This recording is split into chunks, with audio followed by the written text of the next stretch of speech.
Chegou mais este livro da Amazon, Ki e o Caminho das Artes Marciais, de Kenji Tokitsu. E como de costume, vou começar os estudos do livro lendo os prefácios. Prefácio à edição brasileira. Este é o primeiro livro que conheço escrito sobre artes marciais por um oriental, mas usando uma versão ocidental, podendo ajudar bastante quem ainda não compreendeu o aparente paradoxo entre a forma de transmissão oriental e a ocidental. Nas artes marciais tradicionais do Oriente, existe um mito de que os grandes mestres são capazes de poderes sobrenaturais, usando algum tipo de energia em comum. Essa ideia que apaixona e atrai pessoas para essa prática não é gratuita. E embora gere alguma fantasia, o praticante de arte marcial experimentado de fato acaba desenvolvendo uma percepção muito grande e entrando em contato com sua energia interna, o Ki. E por isso consegue na prática real, não somente nas artes marciais, mas em suas atividades do dia a dia, levar grande vantagem sobre quem não teve oportunidade de se desenvolver nesse aspecto.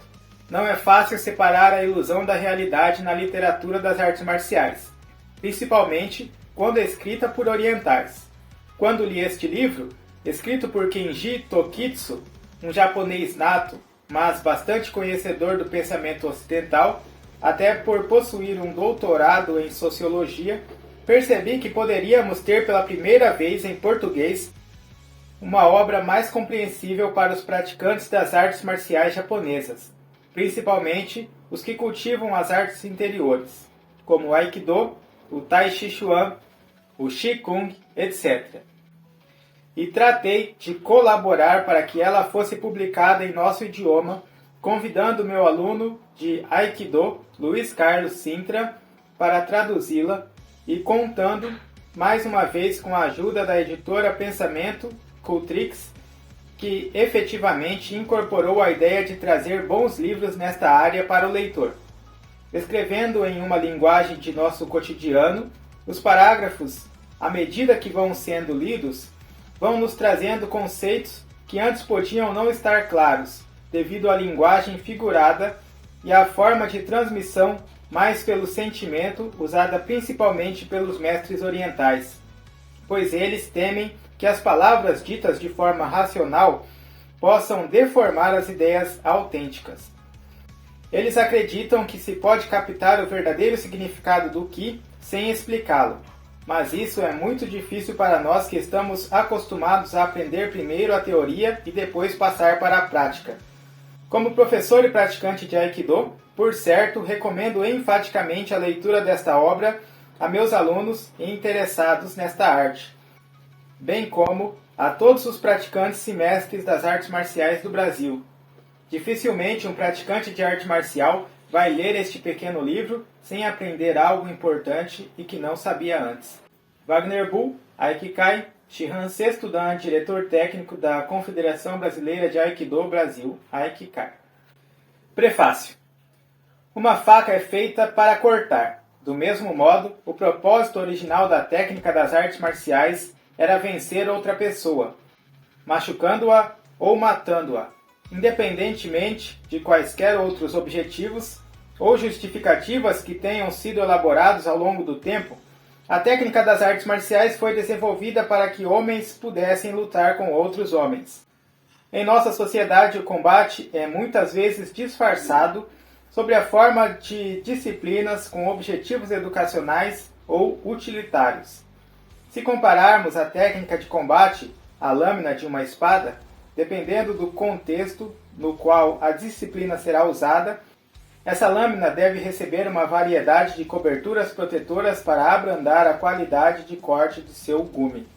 Para aplicações militares ou policiais, a lâmina só precisa ser recoberta com um tecido fino, mas para fins esportivos, de educação física, a lâmina precisa ser cuidadosamente colocada em diversas bainhas que às vezes são decoradas com bandeiras nacionais ou cores que correspondem a diversos valores sociais. Atualmente, a relação entre a lâmina e suas coberturas protetoras é problemática. uma vez que qualquer pessoa pode aprender a técnica de combate por meio de uma variedade de disciplinas. Encontramos técnicas de combate sendo usadas em brigas de rua e em diversos tipos de atividades agressivas que ocorrem em ambientes urbanos. A técnica de combate tem um lugar definitivo nas manifestações contemporâneas de violência. Treinadores de atletas usaram técnicas de combate em contextos educacionais e obtiveram resultados positivos. Foram bem-sucedidos em canalizar a violência de jovens para uma disciplina e, por conta disso, consideram o treino de técnicas de combate como educacional. Naturalmente, suas comunidades locais aprovam isto. Contudo, me parece que o que limita o uso antissocial ou criminoso da técnica de combate, o equivalente à bainha, é bastante frágil, uma vez que esse controle permanece uma questão de responsabilidade individual apenas. Uma pessoa que sabe usar as técnicas perigosas é ao mesmo tempo um ser moral. Um equilíbrio é obtido com a justa posição de técnicas perigosas e senso moral. Estamos todos presos numa rede de pressões diversas, e certas pessoas e grupos têm interesse em permitir a erupção da violência e da agressão. Até que ponto podemos colocar nossa confiança na moralidade individual das pessoas hoje em dia? A sociedade aceita programas que ensinam e desenvolvem técnicas destinadas a vencer os outros fisicamente, técnicas destinadas a matar. Como podemos justificar isso dentro do referencial da educação física? Essa realidade é mascarada dando-se a esses programas a aparência de um esporte e fornecendo a desculpa de deixar escapar a pressão. Exercícios de combate me fazem sentir bem, são bons para a minha saúde. O modo como essas técnicas são aplicadas permanece uma questão de responsabilidade individual. No Ocidente, o treinamento de combate é considerado uma técnica e, portanto, um meio para um fim. Como resultado, não inclui moralidade. A moralidade envolvida é considerada um acessório. Uma qualidade particular do Budô japonês, que sem dúvida também pode ser encontrada em outras tradições, é que inclui um senso moral dentro de seu caráter técnico. O ponto é que, para garantir o resultado, a moralidade ou ética das artes marciais deve derivar diretamente do corpo e da técnica prática. Não pode ser algo imposto externamente. Como estamos lidando com uma situação em que o Budô é confundido com a atividade de combate em geral, penso que é útil, mesmo necessário, fornecer uma descrição precisa do significado cultural do Budô e da perspectiva que oferece às pessoas que se tornam interessadas por ele. Budô apresenta uma dimensão da atividade humana que pode ser interessante para as pessoas que encaram a prática das artes marciais como algo muito estranho a elas. Ver o aspecto do Budô pode até servir para atraí-las para essa prática. Budô é uma prática física particular que conduz com certeza ao desenvolvimento espiritual. De fato, se as pessoas iniciam o Budô com uma prática física, seu caminho as levará progressivamente em direção a uma dimensão psicológica, e elas encontrarão uma prática na qual o corpo e a mente formam uma unidade. Contudo, essa possibilidade é grandemente reduzida hoje em dia, para a confusão que existe entre Budô e diversos tipos de atividades violentas. O propósito deste livro é tornar claros para o leitor a abordagem e os fatores particulares por meio dos quais o combate pode ser praticado como Budô, de modo que se torne um meio para cultivar o ser humano como um todo. O termo Budô tornou-se quase sinônimo de uma arte marcial de origem japonesa. É um dos muitos termos ligados à atividade de combate e as pessoas usam de modo mais ou menos intercambiável, sem questionar seus significados. Muitas pessoas falam sobre praticar Budô, o que tem a virtude de conferir um toque de elegância à brutalidade do combate. Mas o estudo real do Budô é, na verdade, bastante raro. Uma das razões principais é que a posição das artes marciais orientais não foi devidamente reconhecida no Ocidente. Foram relegadas à periferia do mundo dos esportes, onde a competição é o elemento mais importante. Além disso, as artes marciais foram vinculadas à violência, a tudo ligado a ela. Além disso, as artes marciais foram vinculadas à violência e a tudo ligado a ela.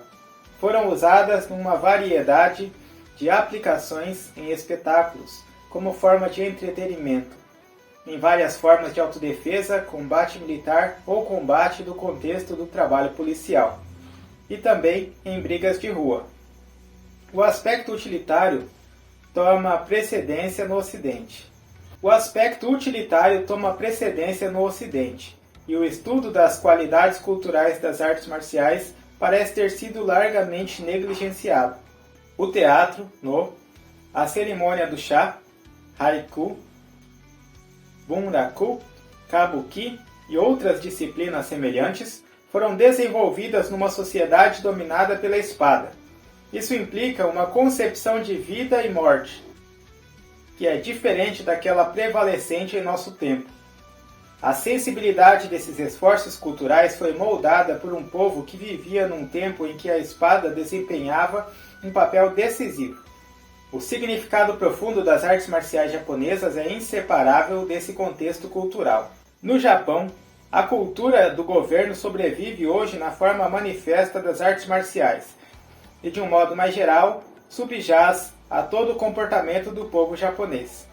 Apesar disso, a prática do Budô não é tão evidente para os japoneses contemporâneos como se poderia pensar.